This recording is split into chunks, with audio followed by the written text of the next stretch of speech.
Near the end of the New Testament book of Romans, the Apostle Paul sent his greetings and well wishes to the church family he loved so much. He also sent greetings from those who had known them as well. One of them was a man named Erastus, whom Paul identified as the city treasurer. But was Erastus a real person? And was there an actual title within the Roman government known as the city treasurer?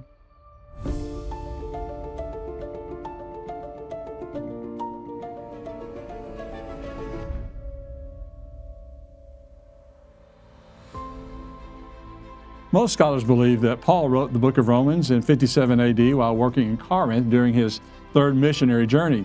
If that's the case, then the city alluded to in Romans 16:23 in the title and the connection with Erastus and the city treasurer would most likely be the ancient city of Corinth. That's just right behind me. And that city was located on an isthmus that connected the Peloponnese to the south and mainland Greece to the north.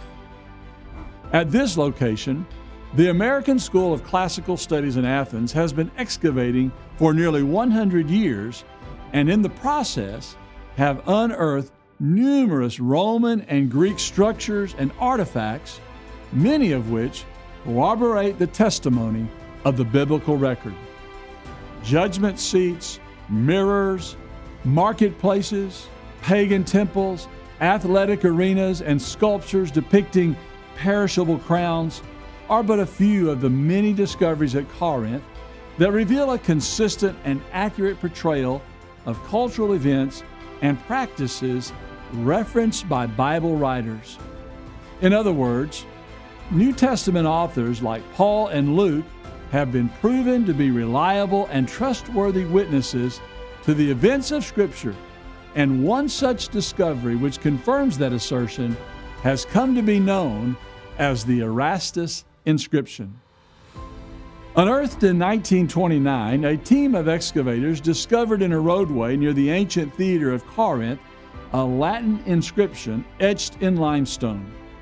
It appears as though the rock was in secondary use, being inscribed with 7-inch tall letters from the Latin alphabet that were probably at one time filled with bronze.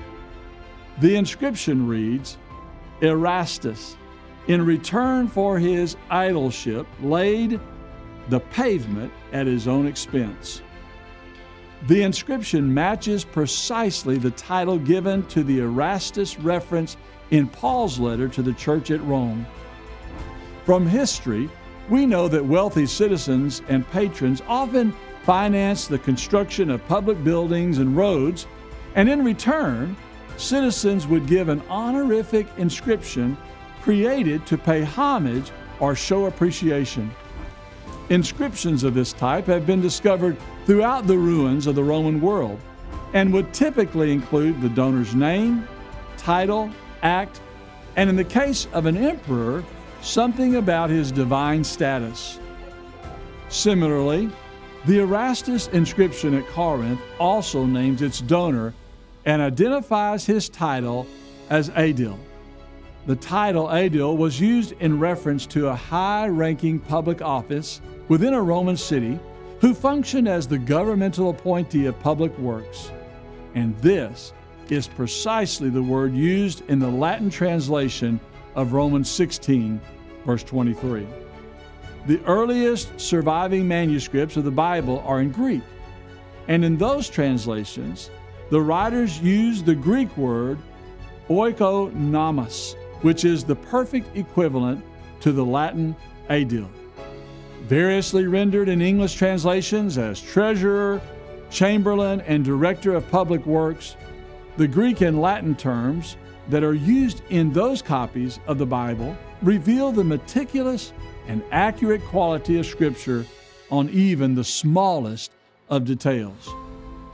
But still the question remains, could the Erastus inscription be referring to the man identified by Paul in the book of Romans, and likewise in Acts and in Paul's letter to Timothy? It seems highly likely that they are one and the same person, given that Erastus was a unique name within the Roman Empire and found only here in the archaeological record at Corinth. But even if it were proven that they are different individuals, the Erastus inscription would still be important for showing the trustworthiness of Scripture. The precise and correct use of a Roman governmental title along with a known name of history, like Erastus, reveals what archaeologists call a high degree of verisimilitude in testing the reliability and veracity of an ancient writer like Paul. Dr. Craig Evans defines verisimilitude as the resemblance or likeness of the way that things, that is the known world of history, really were. And in his book, shows how the Bible meticulously matches the discoveries of archaeology. He, along with many other archaeologists, have arrived at the same conclusion, and the plethora of artifacts and sheer weight of evidence is beyond measure. While archaeology has its limitations and is subject to errors and human bias, its findings can be extremely important for defending the faith. It not only provides context to the biblical world, but it also aids us in demonstrating the reliability of the biblical text by showing us the accuracy of the authors who composed it.